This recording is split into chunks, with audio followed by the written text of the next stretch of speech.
ഇന്ന് സുകുമാരയുടെ ജൈവ പച്ചക്കറി തോട്ടം വിസിറ്റ് ചെയ്യാനെത്തുന്ന വിശിഷ്ടാതിഥി മുൻ കേരള കൃഷിവകുപ്പ് മന്ത്രി കൂടിയായ മണപ്പുറത്തിന്റെ പ്രിയങ്കരനായ അഡ്വക്കേറ്റ് VS സുനിൽകുമാർ സർ. മണപ്പുറത്തിന്റെ സ്വന്തം സുനിച്ചേട്ടൻ.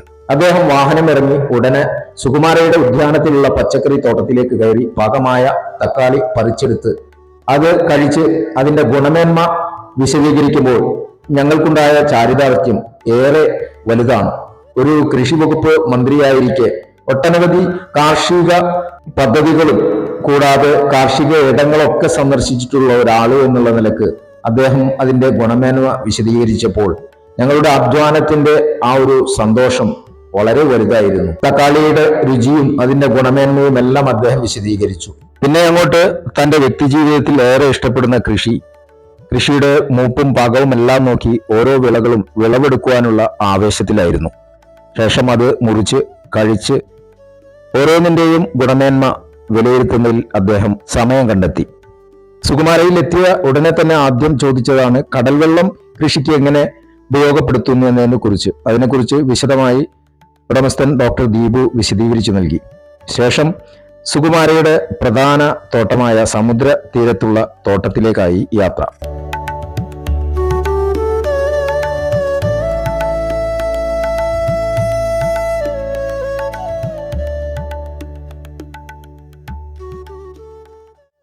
ആദ്യത്തെ പയർതോട്ടത്തിൽ പയറിന്റെ ഇനങ്ങളെക്കുറിച്ചുമെല്ലാം പ്രധാന പരിപാലകൻ കൂടിയായ സജീവ് സാർ അദ്ദേഹത്തിന് വിശദീകരിച്ചു നൽകി. പിന്നെ തോട്ടത്തിലെ പീച്ചിൽ, ചുരക്ക, കയ്പ തുടങ്ങിയ ഓരോരോ വിഭവങ്ങളും പ്രത്യേകം അതിൻ്റെ മൂപ്പ് കൃത്യമായി തന്നെ ബോധ്യപ്പെട്ട് അദ്ദേഹം വിളവെടുത്തു.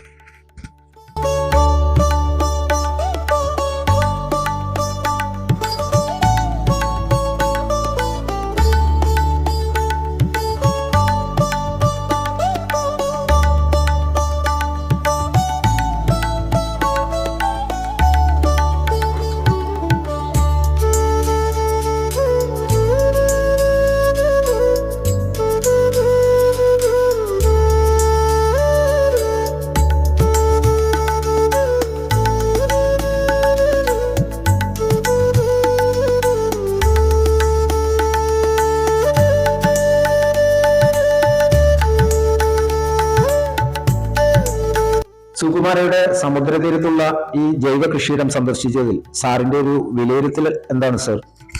അതായത് ഞാനിപ്പോൾ നിൽക്കുന്നത് പാലപ്പാട് പഞ്ചായത്തിലെ കോതകുളം ബീച്ചാണ്. ഇത് കാണുന്ന കടലാണ്. കടൽ എന്ന് പറഞ്ഞത് 25-30 മീറ്റർ തൊട്ടടുത്തുള്ള കടലാണ്.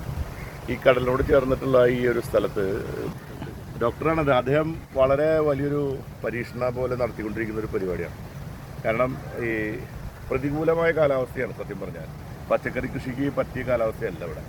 ഉപ്പുകാറ്റടിക്കുന്ന നിരന്തരമായി ഒരുപാട് പ്രശ്നങ്ങൾ നേരിടുന്ന മണ്ണൊക്കെയുള്ള സ്ഥലത്ത് അദ്ദേഹം നമ്മുടെ കടൽ വെള്ളം കൂടി ചേർത്തുകൊണ്ട് മൈക്രോബ്സ് മിക്സ് ചെയ്ത് ഈ മണ്ണിനെ ഏറ്റവും ഫലഭൂയിഷ്ടമാകുന്ന രീതിയിലേക്ക് പരിവർത്തനപ്പെടുത്തിയിട്ടാണ് ഇവിടെ കൃഷി ചെയ്തിട്ടുള്ളത്. അപ്പോൾ അതിൻ്റെ ഭാഗമായിട്ട് അദ്ദേഹം ചെയ്യാത്ത ഒരു കൃഷിയില്ല. എല്ലാം വളരെ 100% ഓർഗാനിക്കായ രീതിയിൽ നല്ല വിളവ് കിട്ടുന്ന തരത്തിലുള്ള പയറും അതുപോലെ വെണ്ടക്ക, പാവയ്ക്ക, മത്തൻ, വെള്ളരി, കുക്കുംബർ, വഴുതന എന്ന് തുടങ്ങിയിട്ടുള്ള ധാരാളം പച്ചക്കറികൾ അദ്ദേഹം ഇവിടെ ചെയ്തിട്ടുണ്ട്.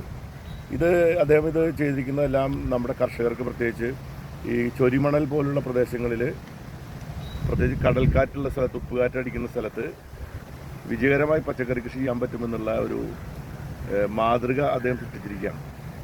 ഇത് നമുക്ക് സത്യം പറഞ്ഞാൽ കൃഷി ഡിപ്പാർട്ട്മെൻറ്റ് ഉദ്യോഗസ്ഥന്മാരൊക്കെ വന്ന് കണ്ട് ഇത് മനസ്സിലാക്കേണ്ടതാണ്. മറ്റുള്ള ആളുകൾക്കും ഇതൊരു മാതൃകയാക്കി മാറ്റി നമ്മുടെ വീടുകൾക്കൊക്കെ ആവശ്യമായ കൃഷി പച്ചക്കറി മാത്രമല്ല, ഇങ്ങനെ വെറുതെ എടുക്കുന്ന ഈ പ്രദേശങ്ങളെല്ലാം ധാരാളമായി നമുക്ക് കമേഴ്ഷ്യലായിട്ട് കൃഷി ചെയ്യാൻ പറ്റും എന്നുള്ളതിൻ്റെ ഏറ്റവും നല്ല ഒരു മാതൃകയാണ് ഡോക്ടർ ദീപുവിൻ്റെ. എനിക്ക് തോന്നുന്നതൊരു ഏകദേശം ഒരു 3/4 ഏക്കർ അല്ലേ? 5 സെൻറ്റ് സ്ഥലമുള്ളൂ. അതെ.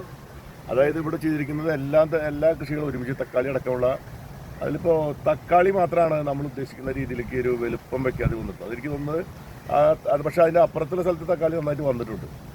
അതൊഴികെ ബാക്കിയെല്ലാം നോക്കുമ്പോൾ നമ്മൾ സാധാരണ മണ്ണിൽ ചെയ്യുന്നതിനേക്കാളും മെച്ചപ്പെട്ട നിലയിലുള്ള വിളവ് ഇവിടെ ഉണ്ടായി. പ്രത്യേകിച്ച് പയറൊക്കെ നന്നായി വിളവ് ഉണ്ടായിട്ടുണ്ട്.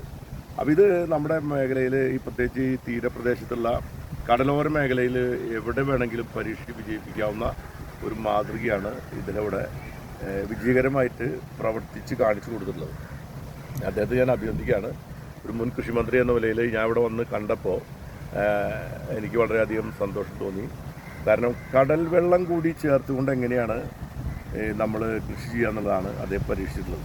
അപ്പോൾ അതുകൊണ്ട് ഇത് നമ്മൾ എനിക്ക് തോന്നുന്നത് പറ്റെങ്കിൽ ഈ കൃഷി ഡിപ്പാർട്ട്മെൻറ്റ് ഉദ്യോഗസ്ഥന്മാർ ഇവിടുത്തെ കൃഷി ഓഫീസർ കൊള്ളാവുന്നൊരു കൃഷി ഓഫീസറാണ്, അവരോട് വരാൻ പറഞ്ഞാൽ അവർ വന്ന് നോക്കി ഈ കാര്യങ്ങളെപ്പറ്റി കുറച്ച് നമ്മുടെ ഈ കാർഷിക മേഖലയുമായി ബന്ധപ്പെട്ട് വരുന്ന ചാനലുകളിലൊക്കെ ഇത് വരേണ്ടതാണ്. കാരണം ഈ ഒരു കൃഷി രീതി ഇവിടെ മാത്രം അറിഞ്ഞാൽ പോരാ, എല്ലാവരും അറിയിക്കാവുന്ന രീതിയിൽ അത് ചെയ്യിപ്പിക്കാൻ വേണ്ടിയിട്ടൊരു പരിപാടിയും കൂടി നടത്തേണ്ടതുണ്ട്.